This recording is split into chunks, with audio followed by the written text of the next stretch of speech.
Hello student, welcome back to my YouTube channel Shivam study knowledge. Student, इस video में history 2024 board exam के लिए सभी महत्वपूर्ण अति लघु उत्तरीय प्रश्न उत्तर लेकर आए हैं जो आपके बोर्ड के पेपर के लिए इंपॉर्टेंट है। आज आप लोगों का पेपर है 6 मार्च को और ये सबसे ज़्यादा इंपॉर्टेंट क्वेश्चन है 2024 के एग्जाम के लिए। हर साल ये अति लघु उत्तरीय प्रश्न आपके पेपर में पूछे जाते हैं, तो वही इंपॉर्टेंट क्वेश्चंस को हम आज की इस वीडियो में आपको बताने वाले हैं। यहाँ पर देखिए, ये 100% पक्का आएगा। सबसे फर्स्ट क्वेश्चन देखिए, हड़प्पा सभ्यता किस काल की सभ्यता थी? इसे प्रारंभ में सिंधु सभ्यता नाम क्यों दिया गया? बहुत ही इंपॉर्टेंट क्वेश्चन है और जो आपका फर्स्ट चैप्टर है ना स्टूडेंट, हिस्ट्री का फर्स्ट चैप्टर ईंट मनके तथा हस्तियां, उन्हीं से लिया गया क्वेश्चन है कि हड़प्पा सभ्यता किस काल की सभ्यता थी? इसे प्रारंभ में सिंधु सभ्यता नाम क्यों दिया गया, इसके बारे में बताना है। तो आंसर देखिए, हड़प्पा सभ्यता यहाँ पर देखिए कांस्यकालीन, यहाँ पर देखिए कांस्यकालीन सभ्यता थी।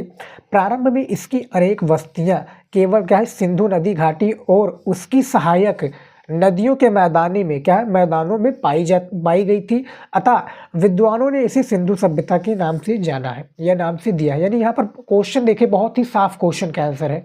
2 नंबर का आपका पेपर में पूछा जाता है और बेसिकली क्या है, 5 क्वेश्चन पूछे जाते हैं।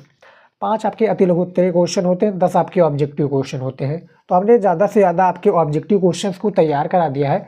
अब हमारा जो अति लघु उत्तरीय प्रश्न बचा है, तो इनमें क्या है, यहाँ पर देखिए कि प्रारंभ में इसकी अनेक बस्तियाँ क्या है, केवल सिंधु नदी घाटी और उसकी सहायक नदियों के मैदानों में पाई गई थी। अतः विद्वानों ने इसे क्या है, सिंधु सभ्यता का नाम दे दिया। यही इसका नाम है। पहले क्वेश्चन का भी आंसर आप देख सकते हैं।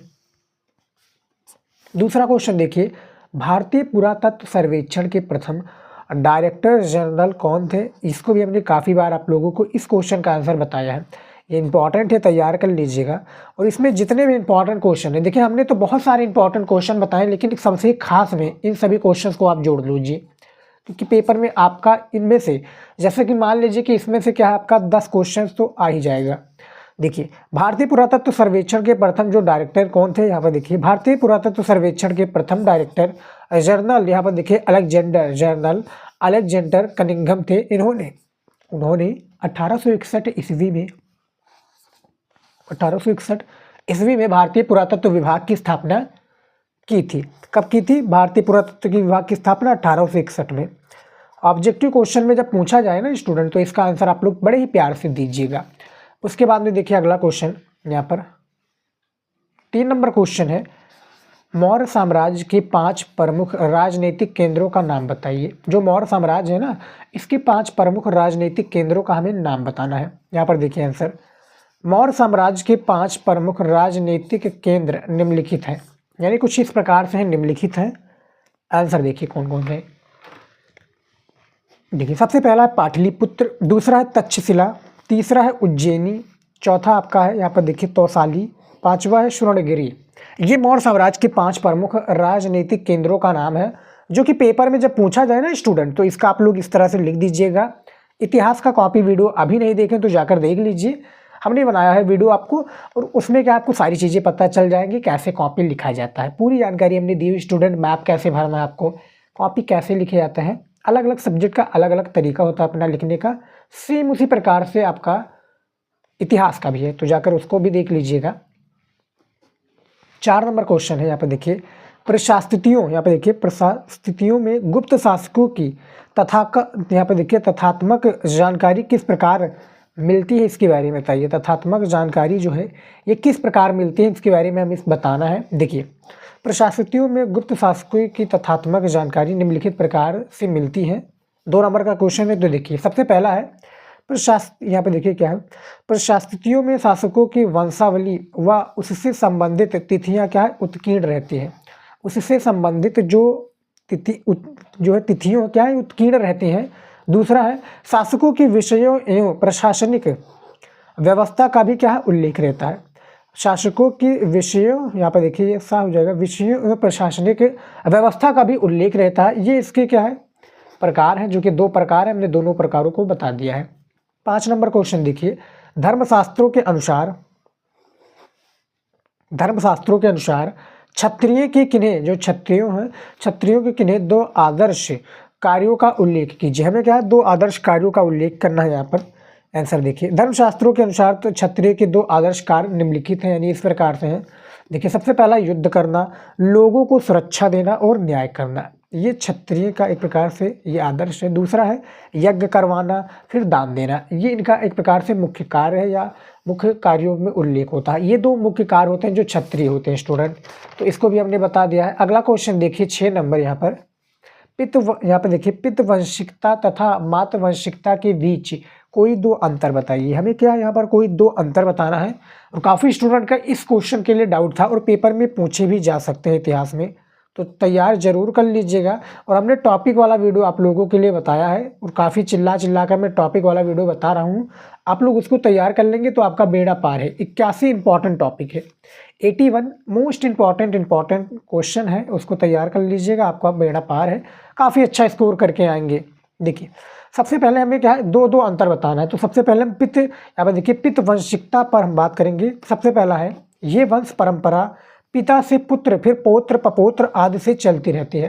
यानी कहने का तात्पर्य है, जैसे कि मान लीजिए कि क्या है, हमारा पिता है, हमारे पिताजी हैं, फिर हम क्या, हमारी शादी होगी, हमारे भी बच्चे होंगे, उसके बाद में क्या उनकी भी शादी होगी, उनके भी बच्चे होंगे, तो सारी यानी ये जो प्रक्रियाएं चलती रहती हैं, तो ये वंश क्या है, परंपरा पिता के ऊपर निर्भर होता है। दूसरा देखिए, इसमें पुत्र पिता की मृत्यु के बाद उनकी संसाधनों पर अधिकार जमा सकते हैं। क्या होता है कि इसमें जो पुत्र है, पिता की मृत्यु के बाद उनके संसाधनों पर, इनके जो कार्य होते हैं, वो अपना अधिकार जमा कर सकता है। अब यहाँ पर बात करते हैं मातवंशिकता पर। तो देखिए, इस परंपरा यानी इस वंश की परंपरा माँ से जुड़ी होती है। जैसे यहाँ पर पिता का कार्य है ना, सेम इसी प्रकार से माता का भी कार्य है। और इस वंश की परंपरा में शासक अपने नाम के पहले अपनी माँ का नाम जोड़ते थे, यानी कोई भी कार्य करना होता था तो अपनी माँ का नाम जोड़िए, तभी भैया अपना सारा कार्य कीजिए, क्योंकि उनके ऊपर ही, जैसे एक प्रकार से कहते हैं ना मुखिया, सेम उसी प्रकार से होता था। उसके बाद में देखिए अगला क्वेश्चन,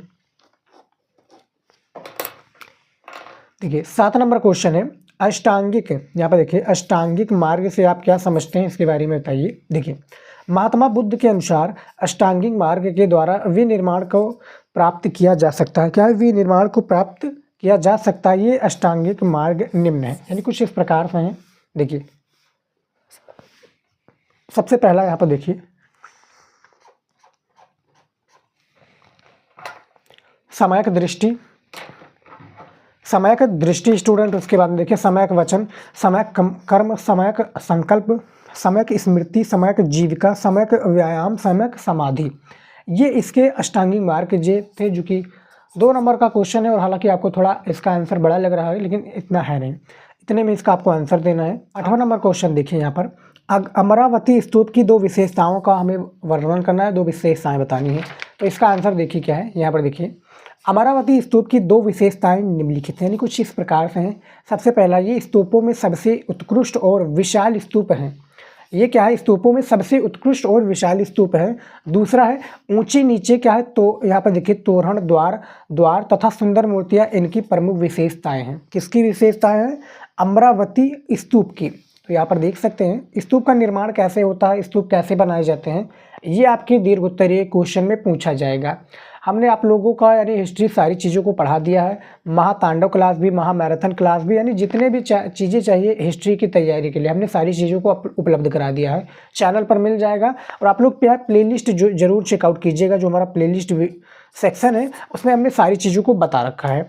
9 नंबर क्वेश्चन देखिए, यहाँ पर क्या है, बारबोसा कहाँ, रुकिए, ये देखिए 9 नंबर क्वेश्चन है, बारबोसा कहाँ का यात्री था, उसका यात्रा वृतांत किसके संदर्भ में, यहाँ पे देखिए संदर्भ होना चाहिए, संदर्भ में था। या देखिए दुर्याते बारबोसा, क्या है, दुर्याते बारबोसा पुर्तगाल का निवासी था। अपने दक्षिण भारत की यात्रा की तथा क्या दक्षिण भारत की यात्रा की तथा वहाँ के समाज और मुख्य व्यापार का वर्णन वृतांत ने किया। तो कहाँ का भैया निवासी था, भैया पुर्तगाल का निवासी था।